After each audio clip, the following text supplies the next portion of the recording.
casser le fil. Pierre, Libby. Hello everybody, so today for this CATIA Talk, I will be your host. I'm Pierre and we will discuss about the bike stem optimization with generative design tools. So today we will have two special guests, Dominique Anderson and Nicolas Guérin. So let's first start with Dominique Anderson, our very demanding customer.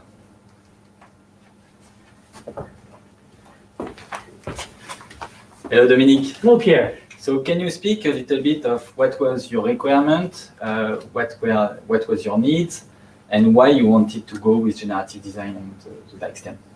So effectively, I'd heard about generative design, that we could do things that were highly personalized.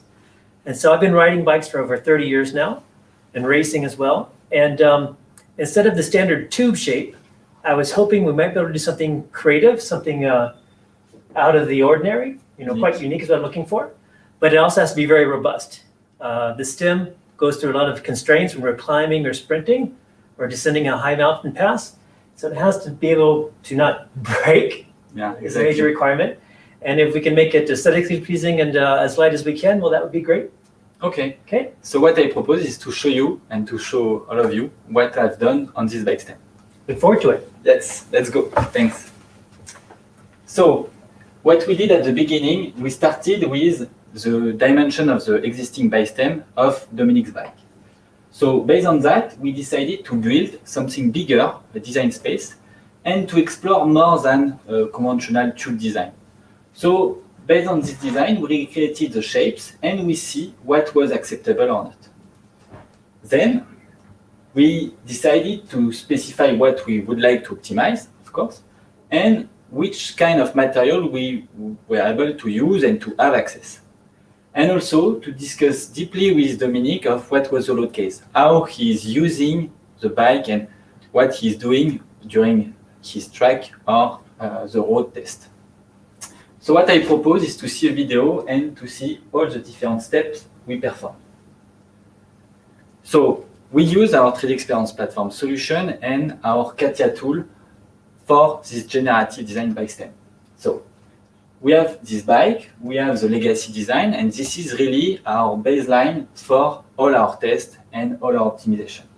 We have our design space, and what we will want and what we will need to do on this design space is to specify what we will keep and what we will optimize. So first, we use our solution, so CATIA function-driven generative design, and we specify the zone we want to optimize. We specify also the load cases, so to put it in context, we have the human with the loads, and we define, based on what the ends of the human are positions, the different loads that will be used during the optimization. So we are able to do all of this thanks to a very guided experience for designer, and to specify each of the action through the system. So once we have done that, we will orchestrate how the loads are inside the usage or during the usage of the bike stem. So we did this pretty complex orchestration, and then we will run the optimization. So what it will do?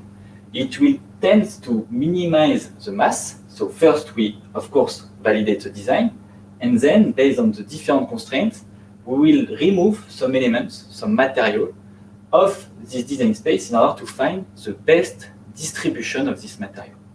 And this is what we call topology optimization. So here, all my setup is pretty well defined. I've discussed with Dominique of what was the targeted weight he wanted to have for this bike stem.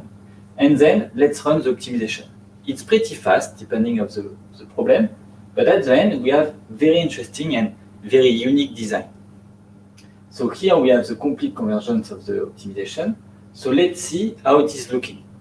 This is the material distribution. We can see that we switch from a very big design space to a small one, and we have all this shape that aims to be very stiff and very lightweight.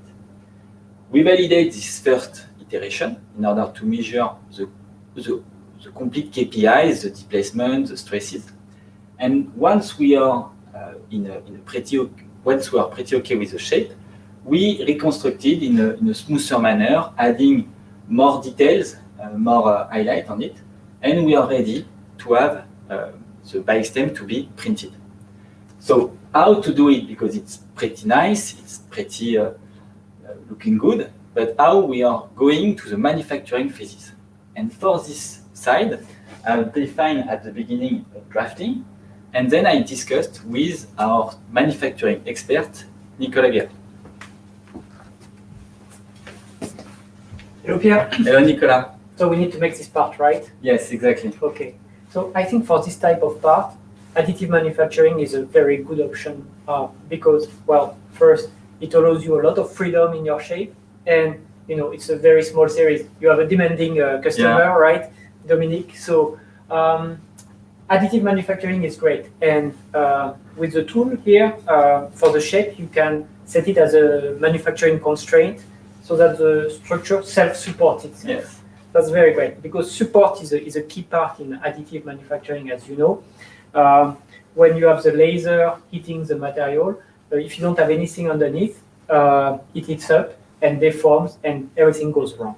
So support is a key part, but support is also, if it's not part of your design, it's a mess because you need to remove it.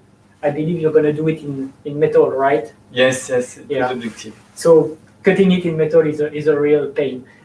So the tool is great here to say in which direction you want it to be printed, and that's how you got this shape.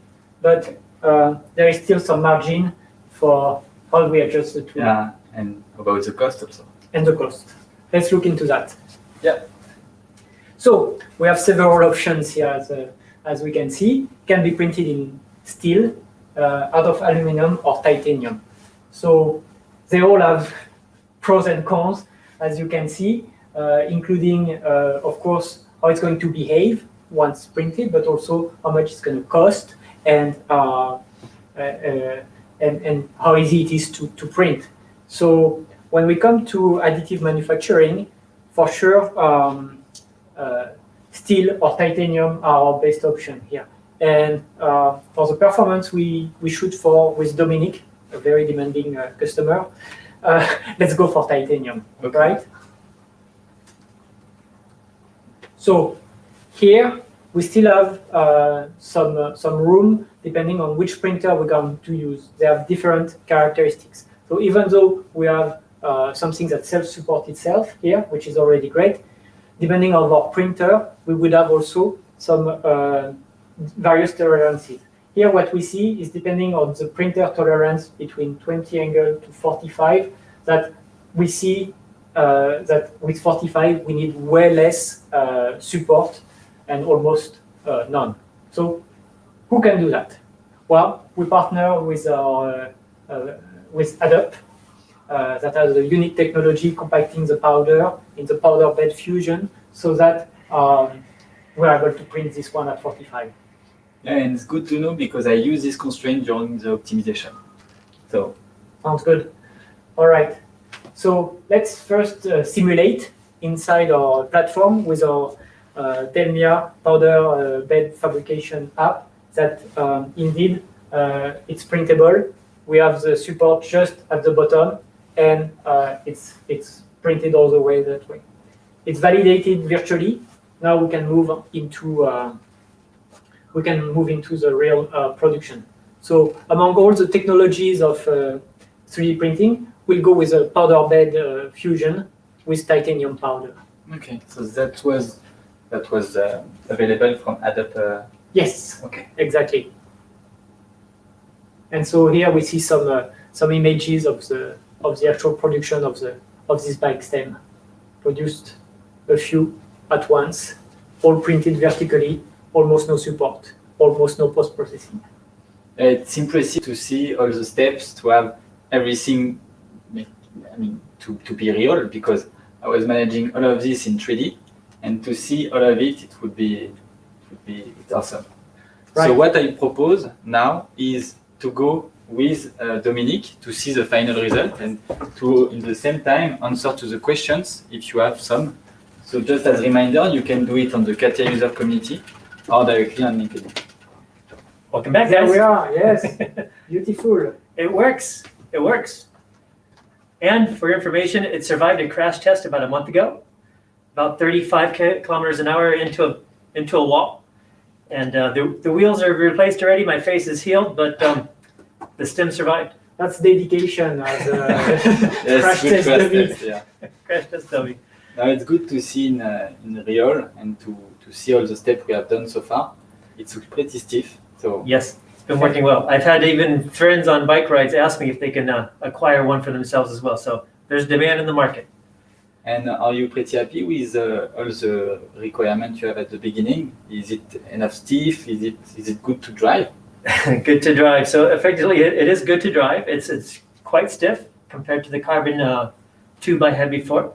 So it's meeting those expectations of uniqueness, robustness, and the stiffness. And it doesn't change the comfort that comes through the bars. But here it's quite nice, working well. No, it's good to know.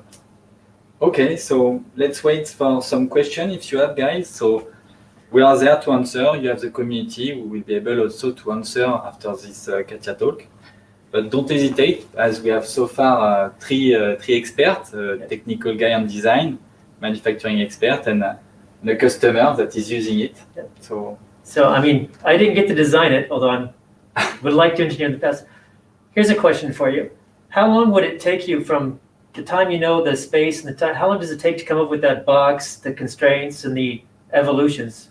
About how long would it take for the process? it's pretty fast, to be honest, when we have good requirements and when we have also a very strong tools that we have. It's pretty fast. I would say in 2-3 weeks we can have the first iterations and we can discuss about this design to see what it's going on or not. Okay. And then on the counterparty for that, that's the design work. How much time would you estimate in working with a partner like ADAP to be able to come up with a validated design? Were they able to validate it quickly, or what kind of time frame is involved? Well, that's a good question.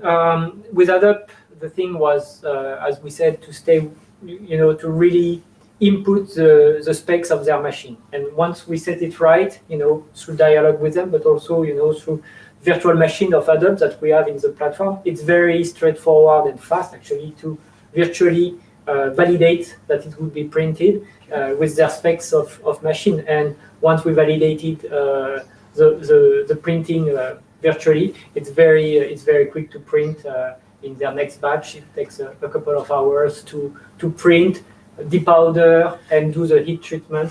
Everything we saw in the video, but within a couple of days, you have your stem shipped to you. They could take a couple of days. Probably what, I don't know, do you guys actually know the time for printing is like maybe 20, 30 hours or something like that? No, I think it was less than that. Really? Yeah. Wow, cool. Mm. Okay. And it was done at the first test. You didn't iterate it on the. No, they didn't have to do any setup because we stayed within their constraints and tolerance for the machine that they know well. So with their guidance and input, fine. you were able to do it in one shot. Yeah, that's right. Yeah. Great. I'm running a one shot on my bike. That's cool. Yeah, the one unique. The Yes. one and unique. Yeah. All right. So we have some questions regarding the material. So Sure. what was the material used? So I think you. Yeah, it was a titanium TI64. We saw it a bit in the Yes. presentation, but yeah, that was the one proposed by ADAP. Okay. Good noble material. Carbon fiber, titanium, aluminum, it's all in there. That's right. It used to be in airplanes, and now it's in your bike. About the same speed. Yeah. So far no other questions. So I think we are ready to end it. All right. But if you have some afterwards, Yes. through the CATIA user community, feel free Great. to ask your questions. Okay. So thanks a lot. Thanks to you guys, and Thank you. let's hope it was very interesting for you, and for us it was very cool to speak about generative design and to see a live example. Yeah, So it thanks was a a lot. great project for us. Yeah. Thank you, Pierre. Thank you, Bye. Nicolas. Thank you, Dominique. Thank you, Pierre.